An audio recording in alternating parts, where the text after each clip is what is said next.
Naitwa Dr. Sara Ludovic, ni kaimu mganga mfawidhi wa Hospitali ya Rufaa ya Mkoa wa Dodoma. Katika kuelekea kipindi hiki cha sikukuu za Pasaka na sikukuu zingine za serikali, niwatakie wateja wetu wote heri ya sikukuu. Lakini pia niwahamasishe kuendelea kutumia huduma zetu katika kipindi hiki cha sikukuu. Hakuna mabadiliko katika ratiba zetu za utoaji huduma.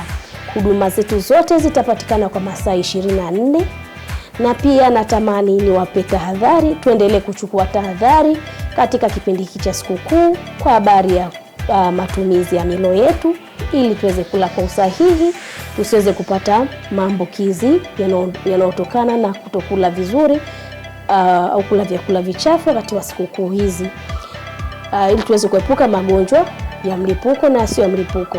Lakini pia katika sikukuu hizi ni vizuri pia tukachukua tahadhari katika matumizi ya barabara, ambapo tunatakiwa wote tufuate sheria ili tuweze kuepuka ajali zinazoweza kuepukika. Lakini niendelee kuwasisitiza kuendelea kutumia huduma zetu. Sisi tuna kauli mbiu yetu Hospitali ya Rufaa ya Mkoa wa Dodoma, huduma bora ni kipaumbele chetu. Karibu tukuhudumie. Sisi ni ndugu na rafiki namba 1 wa mgonjwa. Karibuni marafiki zetu wote kuendelea kutumia huduma zetu za Hospitali ya Rufaa ya Mkoa wa Dodoma.